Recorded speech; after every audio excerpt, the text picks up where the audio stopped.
Bismillahirrahmanirrahim. Assalamualaikum warahmatullahi wabarakatuh.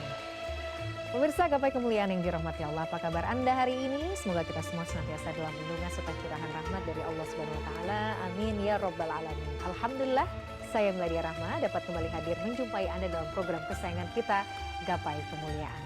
Pemirsa, hari ini insya Allah kita akan belajar bersama mengkaji tafsir Al-Quran dengan pendekatan tematik, memahami pesan-pesan ilahi yang Allah turunkan sebagai petunjuk bagi umat manusia. Dan tema kita yang akan kita bahas kali ini adalah tentang kiwamah, kepemimpinan dan tanggung jawab dalam Al-Quran. Dan untuk membahasnya seperti biasa telah hadir bersama kita di studio, ada ayahanda dan juga gurunda kita terhormat, Kiai Haji Haris Hakam. Assalamualaikum Ayah, Pak Kiai. Waalaikumsalam warahmatullahi wabarakatuh. Sehat Pak Kiai? Sehat, Alhamdulillah. Wa'afiat. Di tengah kesibukan. Oh amin, mudah-mudahan juga nular ke kami Pak Kiai. Ini awal bulan atau tengah bulan apa akhir bulan? Ini tayangnya insya Allah di tengah bulan Pak Kiai ya. Iya. Tetap semangat ya.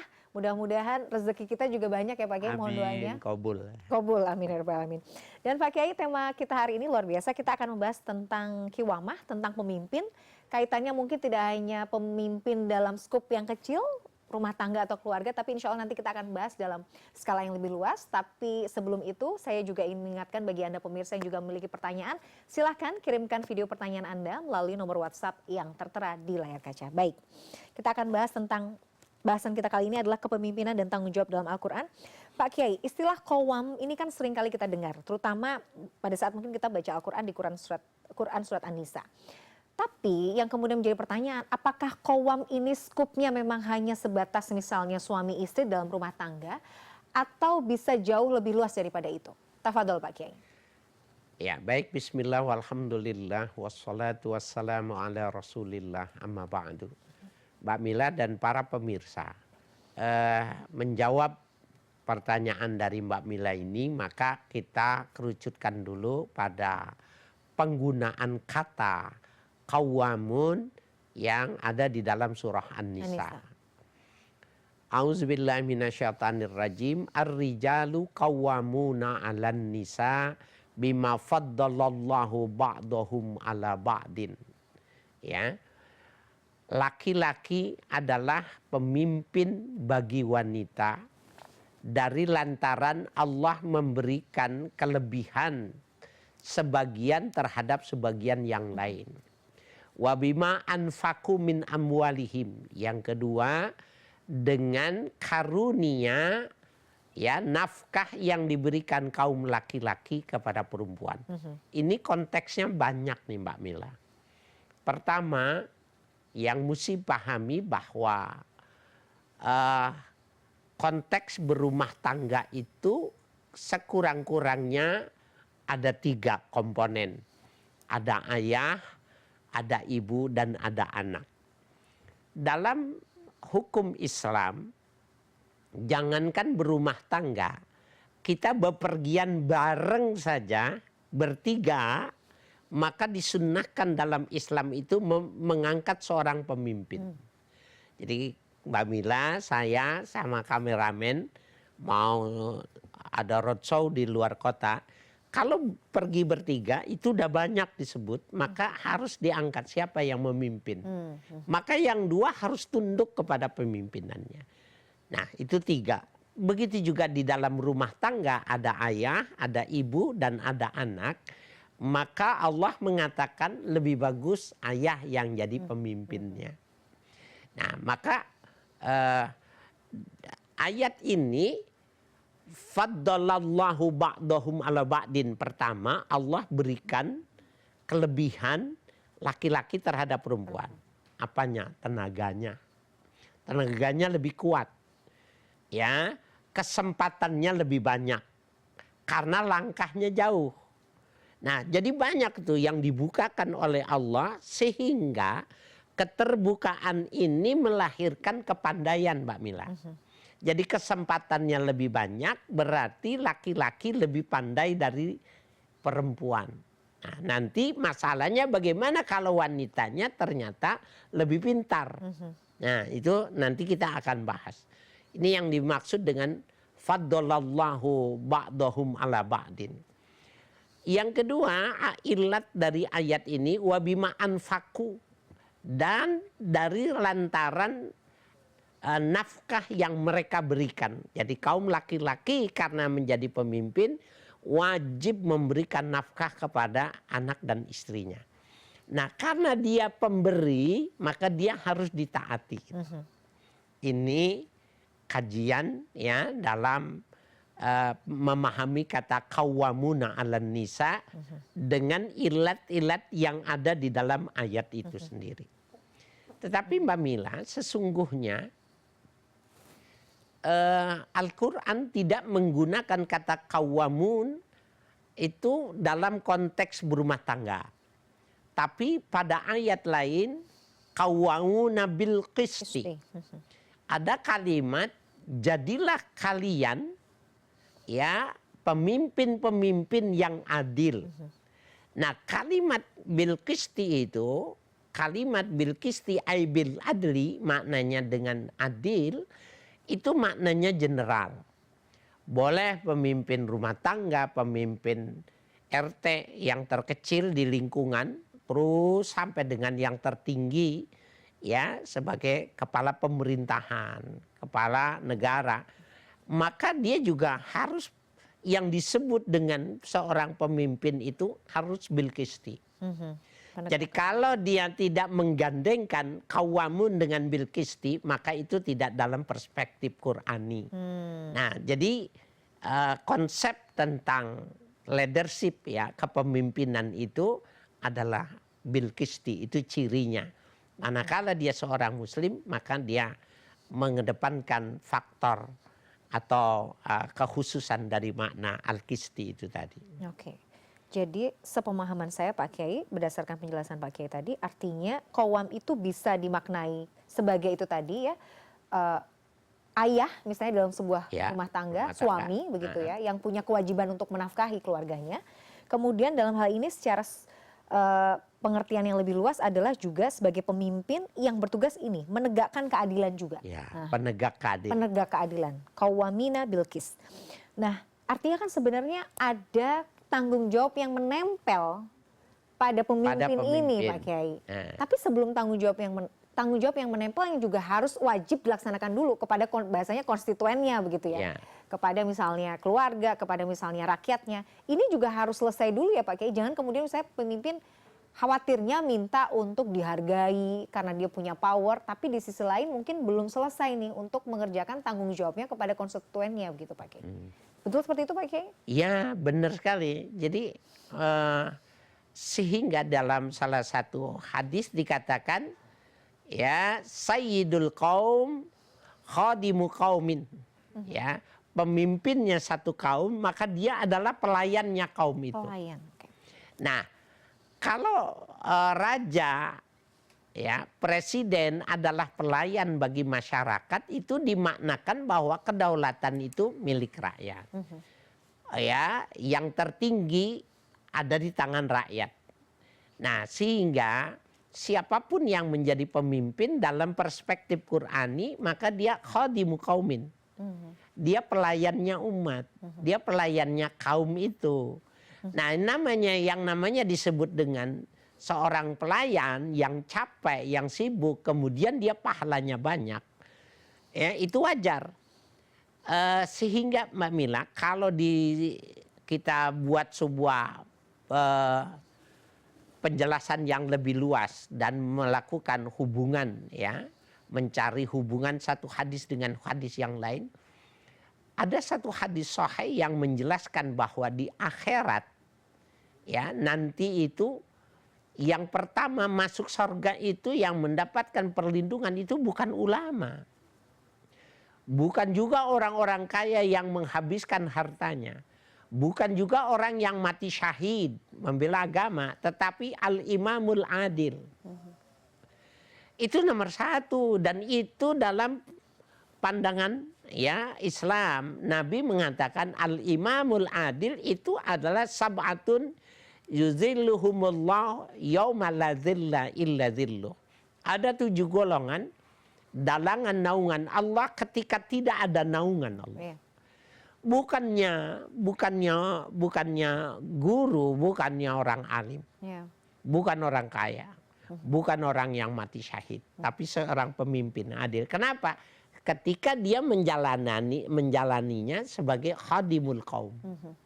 Ya, pemimpin dan pelayan dari satu kaum itu. Dahsyat. Ini bukan hanya sebagai bekal untuk misalnya memimpin dalam hal yang luas gitu ya Pak Kiai. Oh, nanti kalau jadi ketua RT, ketua RW, bupati, gubernur atau presiden, tapi sebenarnya diri kita sendiri juga menjadi pemimpin atas diri kita ya Pak Kiai ya. Ya. Nah, nanti insya Allah kita akan bahas di segmen berikutnya. Kita jeda terlebih dahulu Pak Kiai. Pemirsa jangan kemana-mana. Gapai Kemuliaan masih akan kembali setelah yang satu ini. Tetaplah bersama kami.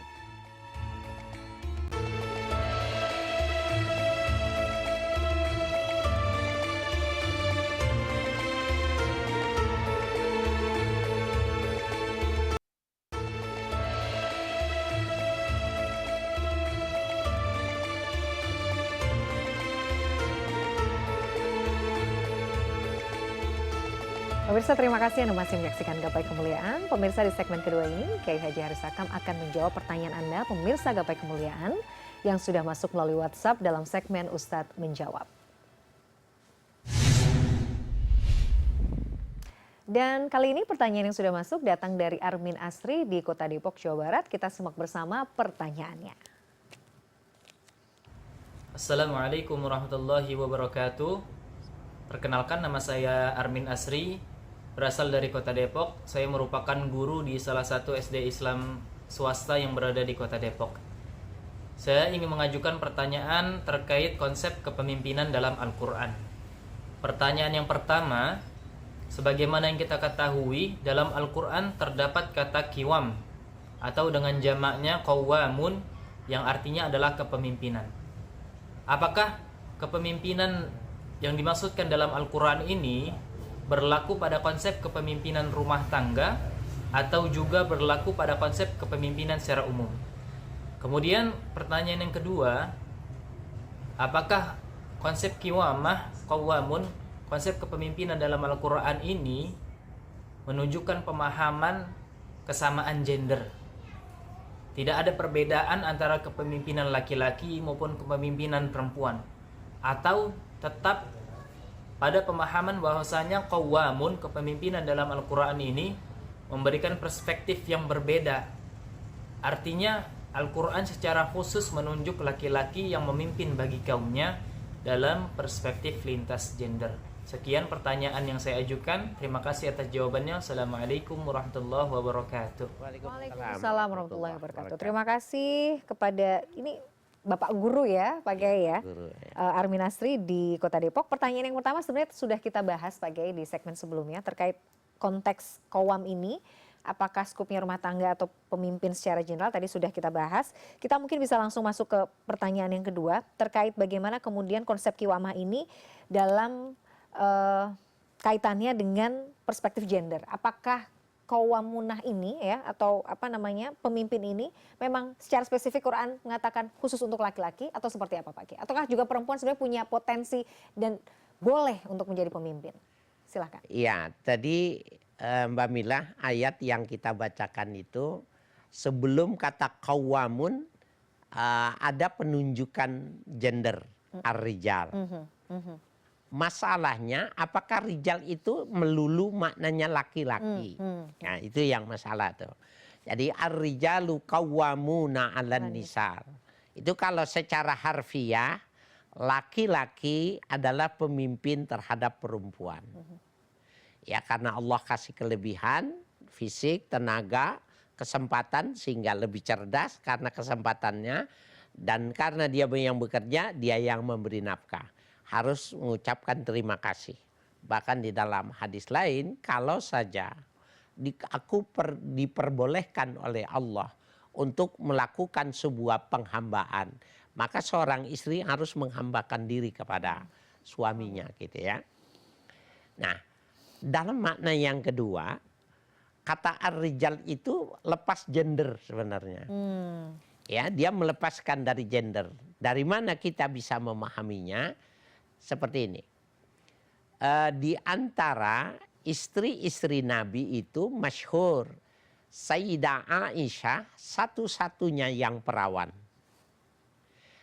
Tapi dia tidak diberi anak. apakah doa Nabi tidak kabul untuk istrinya? Dan Sayyidah Aisyah ini putri dari sahabat Abu Bakar yang tingkat kebaikannya itu di atas semua kaum yang beriman. Masa nggak dia berdoa untuk keturunannya dari Sayyidah Aisyah? Apakah doa mereka tidak diterima? Diterima, tetapi Allah memberikan anak Sayyidah Aisyah itu dalam bentuk yang lain. Karena dia tidak punya anak, maka dia punya waktu yang lebih banyak dia belajar. Tidak kurang ada 2000 hadis yang dikuasai, dihafal oleh Sayyidah Aisyah, dan dia menjadi guru bangsa, guru hadis yang menyampaikan hadis-hadis Nabi dan yang mengamalkan apa yang dilakukan oleh Nabi. Maka timbullah istilah rijalun nisa. Aisyah rijalun nisa. Digunakan kata rijal. Aisyah itu laki-lakinya perempuan. Berarti kata rijal tidak gender di sini.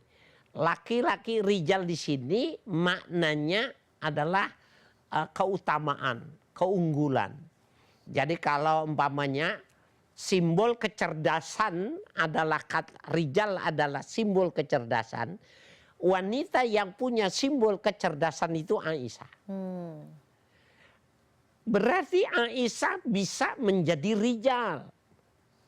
Ya, dia kalau dia memimpin, maka dia juga bisa jadi seorang pemimpin yang betul-betul adil. Maka dalam perspektif yang kedua ini, kata kepemimpinan itu bukan, jadi dia sudah melalui lintas gender. Saya akhir-akhir ini Mbak Mila ada yang menarik yang saya perhatikan. Jadi bahkan kayaknya ada waktu yang dilebihkan gitu. Kasus tentang Timur Tengah sekarang ini, ya 3 negara yang sedang berseteru ini, itu bagian dari yang saya perhatikan. Tetapi yang salah satu yang saya perhatikan itu analisator yang menganalisa wanita-wanita cerdas itu banyak. Ya. Jadi wanita yang berbusana muslimah seperti Diana, kemudian ada lagi siapa, Cempaka. Dia muslimah, dia masih muda, tapi dia punya wawasan, ya intelektual dia layak untuk dikatakan rijalun nisa. Kenapa? Analisanya itu enggak membual. Analisanya itu masuk akal. Dan analisanya kalau dibandingkan dengan yang ahli strategi dari kemiliteran jenderal yang latar belakangnya dulu adalah megang jet tempur dan lain sebagainya. Enggak ada yang menyimpang. Dan dia punya analisa begitu sangat tajam dan rasional. Dan dia menguasai benar sumber-sumber ya, yang disampaikan dasar analisanya. Kalau begitu bahwa bisa jadi ketika seorang wanita menjadi seorang pemimpin, itu dalam perspektif ini boleh. Enggak mesti yang memimpinnya itu harus mestinya laki-laki, tetapi laki-laki itu tidak punya kemampuan. Jadi kira-kira jangan sampai kita mempersoalkan gender, tetapi mengesampingkan kecerdasan dan kemampuan. Gak boleh. Gak boleh. Jadi 2 cara pandangnya itu tadi. Itu sebenarnya indahnya Islam ya Pak Kiai. Iya. Bagaimana memposisikan juga perempuan bahwa ketika perempuan ini punya kecerdasan intelektual, itu perempuan juga bisa menjadi pemimpin yang handal. Gitu. Oh bisa, cuma tidak semua perempuan. Tidak semua, betul. Jadi tidak semua perempuan menjadi rijal. Ya, tapi bisa jadi rijal itu yang feminisme itu juga bisa terjadi. Betul, hati-hati ya, jadi batasannya juga harus jelas. Baik, Pak Kiai nanti kita akan lanjutkan, tapi kita jeda kembali. Pemirsa jangan kemana-mana, Gapai Kemuliaan masih akan kembali setelah yang satu ini.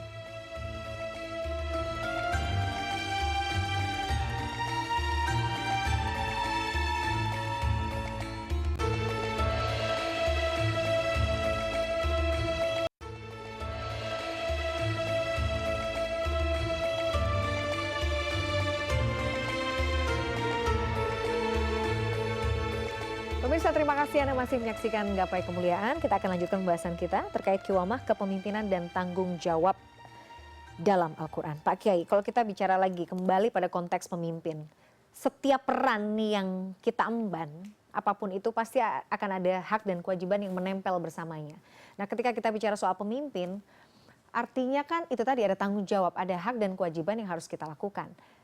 Kadang-kadang kita melihat bahwa ada pemimpin yang justru meminta haknya terus yang ditunaikan, sementara kewajibannya ya udahlah gitu ya. Kadang-kadang lupa, kadang-kadang belum juga terlaksana. Sebaiknya bagaimana menempatkan hak dan kewajiban ini dalam konteksnya kita sebagai pemimpin, Pak Kiai? Apakah perlu dilakukan, kita melaksanakan kewajiban kita terlebih dahulu, baru kita menuntut hak, atau dua-duanya berjalan, atau seperti apa sebaiknya, Pak Kiai? Iya, para pemirsa, sebelum langsung saya bercanda ya. Ada orang mempersoalkan, ya, tahun ini ongkos haji turun 2 juta rupiah. Tetapi sebelum ini ongkos haji itu setiap tahun naik. Saya bilang kesalahannya karena disebut-sebut ongkos naik haji. Karena ongkos naik haji maka jadi naik terus. Tapi berbeda ongkos ibadah haji gitu ya. Nah itu berbeda. Untuk menjawab ini tuh begini Mbak Mila. Penyebutannya itu hak dan kewajiban. Bukan kewajiban dan hak.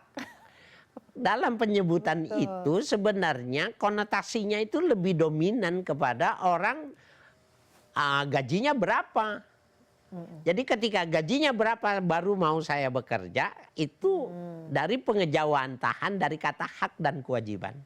Tapi kalau kewajiban dan hak, ya yang penting saya bekerja. Karena sesungguhnya pekerjaan itu yang melahirkan rezeki. Ya, jadi kewajiban itu yang melahirkan hak gitu lah. Kan banyak orang yang tidak sekolah, tidak berpendidikan tinggi, tetapi dia menjadi seorang bisnismen sejati ya, tulen, berhasil gitu. Nah itu membalik dalam penyebutan itu juga menjadi penting ya. Jadi kewajiban dan hak. Nah kalau orang orientasinya kewajiban. Maka hak itu menjadi sebuah konsekuensi logis. Tapi kalau orang sudah bicara tentang hak, maka kewajiban dia sangat digantungkan dari berapa hak yang dia dapat. Coba dah, kalau dalam demokrasi umpamanya, kata demokrasi itu kan menggambarkan tidak boleh ya money politik umpamanya. Tetapi betapa kekuatan money politik dalam semua jenjang ketika orang untuk mendapatkan kepemimpinan. Karena dia sudah berbicara ya bagaimana apa yang dia korbankan itu, maka orientasi pikirnya hak saya. Nggak akan dia berpikir tentang kewajiban, apalagi untuk mementingkan orang banyak. Nah oleh karena itu memang kita perlu walaupun cuma dalam sebutan. Kan apalah arti sebuah penyebutan? Enggak begitu. Ya kalau orang berpikir bagaimana dia memberikan sumbangsi terhadap negara, baru dia akan berbicara apa yang diberikan oleh negara. Itu penting dalam melahirkan sebuah nasionalisme. Jadi kalau nasionalisme bergantung kepada pemahaman apa yang negara bisa berikan kepada saya, maka menjadi rusak. Ya, nasionalismenya tidak kokoh. Tapi apa yang bisa kita berikan terhadap bangsa ini, terhadap negara ini, maka secara otomatis hak itu menjadi ya secara konsekuensi logis yang mesti dia diterima. Jadi penting ya ternyata ya bagaimana sebuah kalimat atau kata itu juga mempengaruhi psikologis. Iya. Ya Pak Kiai ya. Ketika kewajiban dan hak ini artinya ada tanggung jawab dulu yang harus kita tunaikan. Ya. Baru kita bisa memperoleh hak kita ya. Sebagai konsekuensi logis dari Iya. pengejauhantahan kewajiban itu. Seharusnya memang pemimpin seperti itu ya Pak Kiai ya. Idealnya. Idealnya seperti itu. Karena dia tidak berpikir ya apa yang mesti dia dapat, tapi berpikir apa yang bisa dia berikan. Itu menjadi penting Mbak Mila. Pak Kiai, menarik juga soal bagaimana kemudian teladan yang ditampakkan atau ditampilkan oleh baginda Rasulullah SAW terkait bagaimana beliau menjadi pemimpin. dalam berbagai macam konteks ya, rumah tangga, kemudian bagaimana beliau mimpin umat Islam, bagaimana kemudian beliau sebagai pemimpin di antara sahabat-sahabatnya. Poin-poin apa yang kita rasa kita perlu elaborasi dan perlu kita teladani di kondisi-kondisi negara kita yang saat ini mungkin ya tidak baik-baik saja Pak Kiai. Apa yang perlu kita belajar dan diingatkan lagi Pak Kiai? Ya, ternyata ada dua sisi yang tidak terlupakan dalam kehidupan Nabi. Nabi itu di rumah adalah orang yang sangat membantu pekerjaan istri. Ya, sangat membantu pekerjaan istri. Tetapi Nabi tidak pernah meninggalkan kewajibannya sebagai seorang pemimpin, ya, umat. Itu tidak pernah ditinggalkan.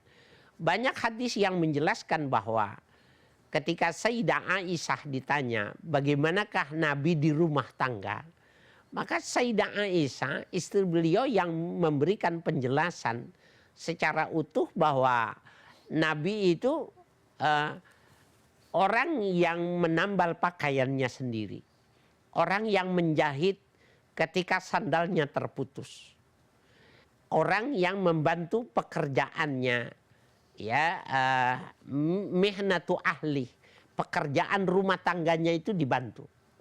Tapi waqama idza qamatis shalah, dan beliau bergegas apabila masuk waktu sholat.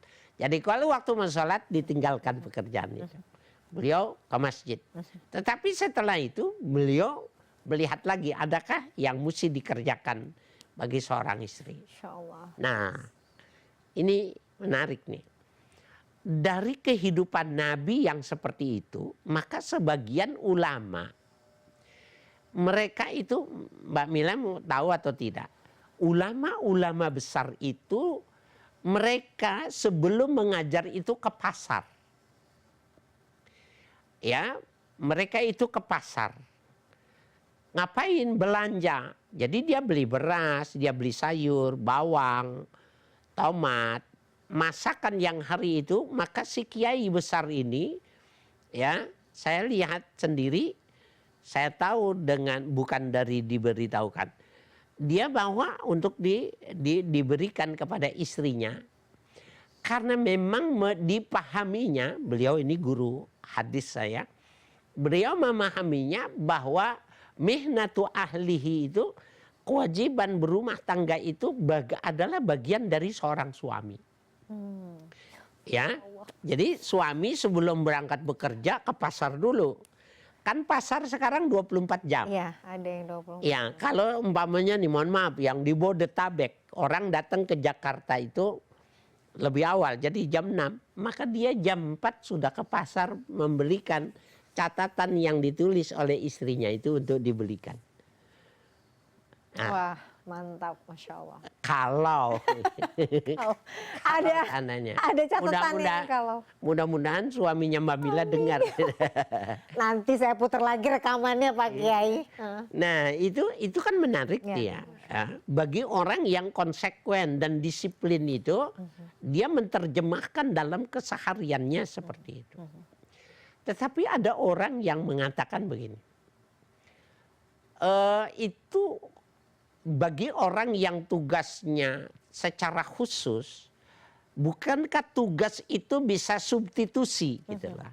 Bisa diberikan tanggung jawab itu kepada orang lain, tetapi kita memberikan izin dan membiayainya. Pembantu umpamanya. Apakah pembantu itu juga bisa mewakili, ya, peran seorang suami yang mesti memberikan itu? Jawabannya bisa. Jawabannya bisa. Ya, nah oleh karena itu ini akan menjadi istilah di dalam penelitian yang disebut dengan resepsi satu daerah dengan daerah yang lain itu akan berbeda. Pada resepsi yang dilakukan satu daerah, dia memahamkan makna itu nggak bisa, ini memang suami. Tetapi di daerah lain itu diartikannya itu adalah makna kalau orang lain dengan substitusi diizinkan dan diberikan upah, maka tanggung jawab seorang suami itu bisa jadi diberikan kepada orang lain. Oke. Itu. Pak Kiai, menarik pembahasan kita belum selesai. Nanti kita lanjutkan di segmen terakhir, tapi kita jeda kembali.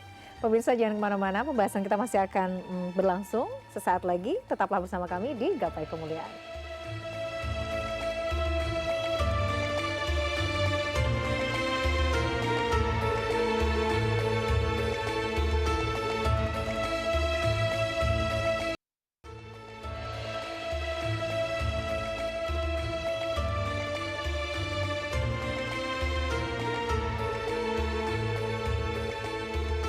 Pemirsa, terima kasih Anda masih menyaksikan Gapai Kemuliaan. Kita akan lanjutkan pembahasan kita. Pak Kiai, tadi di segmen sebelumnya rasa-rasanya penting sekali untuk kita spill lagi sedikit, kita sampaikan lagi bahwa ternyata baginda Rasulullah itu walaupun perannya sebagai pemimpin rumah tangga, beliau juga sangat ringan tangan untuk membantu pekerjaan domestik istrinya.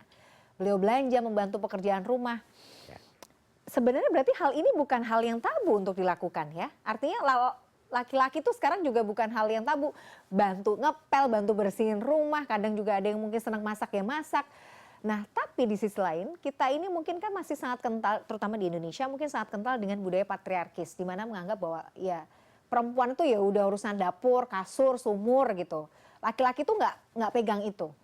Nah, bagaimana kemudian Islam menjadi jembatan untuk bisa mengubah mindset bahwa lelaki itu juga punya peran yang sama dengan perempuan untuk sama-sama ngatur rumah tangga gitu Pak Kiai? Ya, ini juga tentunya sangat ditentukan oleh kondisi objektif zaman. Sepakat. Ya, kondisi objektif zaman menyebabkan berbeda tampilan. Ya, keislaman seseorang di masa Nabi itu seperti itu. Sahabat Nabi semuanya itu pada saat itu seperti itu. Mereka ke pasar, mereka ke kebun, ya, kemudian di rumah dia membantu pekerjaan istri. Sehingga wanita itu memang zinatu hayati dunia, hiasannya dunia. Jadi kalau dia perhiasan, maka kerjanya itu cuma dandan, ya, bagaimana skincare, ya, kemudian bagaimana mencari serum yang aman dan yang halal yang bisa dia gunakan, sehingga tidak ada lagi yang kendor, semuanya kenceng, hendak, glowing. Glowing, pemirsa. Itu maknanya zinatu hayati dunia itu. Bagi seorang suami yang mampu dan bisa memberikan nafkah yang seperti itu, suami itu dia berbuat baik di rumah tangganya. Tetapi pada saat yang digambarkan lain, ada satu kisah tentang wanita yang apabila suaminya dia itu meninggal dunia, maka dia iddahnya itu 4 bulan 10 hari. Nah, 4 bulan 10 hari itu lama. Nah, sementara dia bilang kalau 4 bulan 10 hari dia berada di rumah, tidak dandan, tidak kemana. Dia mengatakan, ya Rasul, maka bunga, ya, putik bunga yang mesti dikawinkan pada pohon korma untuk menjadi sebuah kelaziman melahirkan buah yang banyak, yang bagus, tidak ada yang mengerjakan. Apakah hukum yang berlaku bagi wanita yang masa iddah 4 bulan 10 hari itu harus dipaksakan secara kaku kepada wanita ini? Maka Nabi memberikan rukhsah. Keringanan. Nabi memberikan rukhsah sehingga si ibu itu menjadi pekerja di kebun gitu loh. Lah kan katanya itu pekerjaan laki-laki gitu. Tetapi itu bisa disulap, bisa ditangani oleh seorang perempuan pada kondisi objektif yang seperti mana. Nah, kita di zaman kita sekarang ini, kita juga tidak fotokopi, tetapi kopi interpretasi kita nih sekarang. Mana yang paling cocok kita mengkopi interpretasi untuk zaman kita sekarang ini. Yang jelas, kata dalam Al-Quran itu adalah azwaj, ya. Kalau memang itu sebuah kepemimpinan dalam sebuah langkah jalan, maka harus diangkat. Tapi siapa yang diangkat itu harus berdasarkan kecerdasan. Kecerdasan. Kecerdasan, ya, berdasarkan kecerdasan. Jadi kata rijal itu tidak melulu maknanya gender, tetapi dia adalah kecerdasan. Bisa jadi dalam memilih, ya, dalam berumah tangga itu tidak dianggap cela ketika pilihan anak ke luar negeri, pilihan bisnis yang mau dikerjakan, seorang suami bertanya, "Mah, kira-kira ini yang mana yang bagus? Menurut kamu apa?" Itu tidak menyebabkan seorang suami itu jatuh mereknya ketika dia bertanya. Kenapa? Karena memang istrinya cerdas.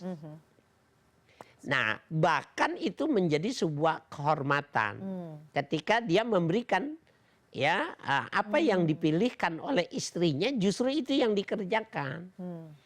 Nah, itu sebuah pengakuan yang jujur. Karena kata ar-rijal itu tidak melulu maknanya gender. Oke, Masya Allah. Ya. Nah, berkaitan dengan hal itu Pak Kiai, ini juga kita menyinggung soal anti kritik, soal kritik ya. Artinya kan kadang ada pemimpin itu juga anti kritik. Kalau kita bicara dalam konteks rumah tangga, ketika misalnya suami nanya ke istri, gimana mah menurut pendapat mama soal ini gitu. Itu kan artinya sebuah kehormatan juga bagi perempuan karena merasa pendapatnya juga didengar gitu. Nah, tapi di sisi lain juga ada kemudian pemimpin-pemimpin yang rasa-rasanya anti sekali dengan masukan, dengan kritik. Bagaimana kemudian Islam memaknai hal ini Pak Kiai? Iya. Ini terlalu tinggi masang harganya. Jadi orang yang terlalu tinggi masang harga, meninggikan gengsi, meninggikan harkat martabatnya, orang yang dia anti kritik. Jadi coba lihatlah, orang yang anti kritik itu karena 3 hal itu dinaikkan terlalu tinggi gitu. Yang bagus itu seperti Nabi itu. Ya, jadi dalam kesehariannya dia membersamai gitu loh. Dia turun, bukan menteorikan tetapi dia mengerjakan dan melakukan bersama.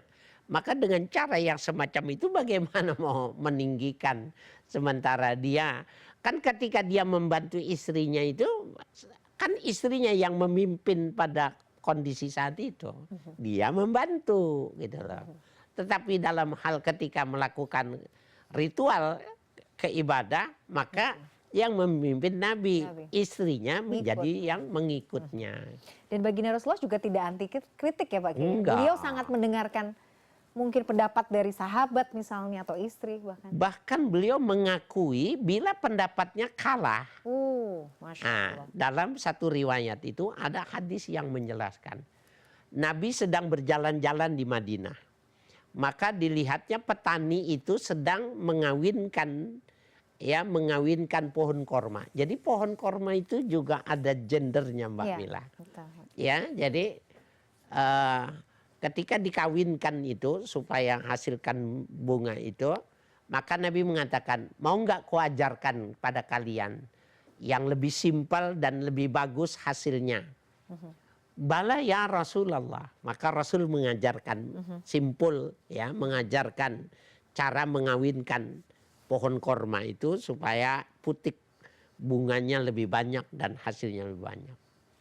Jadi ada contoh modelnya itu yang dikerjakan tradisional turun-temurun, ada model baru yang diajarkan oleh Nabi pada waktu itu. Ternyata hasilnya tetap lebih unggul yang dilakukan yang secara tradisional gitu. Maka pada saat itu Nabi mengatakan antum a'lamu bi umuri dunyakum. Kalian lebih tahu tentang dunia kalian.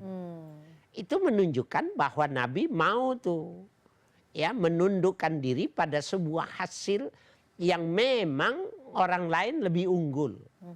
Ya. Nah, itu juga hadis itu menjadi dalil kondisi objektif dari zaman ke zaman itu harus dilihat secara objektif. Bahwa objektifnya yang bagus itu yang mana? Yang fotokopi yang asli, apa mengikuti kondisi yang sekarang. Seperti halnya kewajiban yang bersifat rumah tangga itu dilakukan dengan substitusi. Ada orang yang digaji dengan pekerjaan khusus, dia melahirkan pekerjaan baru, kewajiban suami tidak tertinggal, urusan di rumah tangga selesai. Boleh. Masya Allah. Ya, Luar itu biasa. namanya antum a'lamu bi umuri dunyakum. Kau memang lebih mahir lah dengan urusan Ya, urusanmu. gitu ya. Dan Rasulullah dengan legowo bilang itu, jadi nggak Iya. masalah. Dan itu adalah sebenarnya salah satu indikator pemimpin yang baik seperti itu ya Iya, Pak. dan itu prinsip leadership dalam Leadership. Islam. Sepakat, leadership. Aduh, padahal masih ada loh beberapa pertanyaan yang belum terjawab, tapi Masya Allah Pak Kiai, ini waktunya juga terbatas, nanti kita simpan, Insya Allah kita bisa bahas lagi di lain kesempatan dengan mungkin tema yang juga masih relate. Sekali lagi jazakallah khair ilmunya hari ini Pak Kiai, sehat-sehat selalu, sampai ketemu pada kajian berikutnya. Pemirsa yang dirahmati Allah, tidak terasa kita telah sampai di penghujung kebersamaan kita dalam program Gapai Kemuliaan hari ini. Semoga apa yang hari ini kita bahas bisa menjadi ilmu yang bermanfaat serta mendorong kita untuk terus istiqomah dalam menuntut ilmu agama dan mengamalkannya. Amin ya rabbal alamin. Terima kasih atas kebersamaan Anda. Saya Meladia Rahma bersama Gurunda kita, Kiai Haji Harisakam. Mohon pamit undur diri. Insya Allah kita akan bertemu kembali pada episode berikutnya. Wabillahi taufiq wal hidayah. Wassalamualaikum warahmatullahi wabarakatuh. Waalaikumsalam Terima kasih Pak warahmatullahi wabarakatuh. Kiai.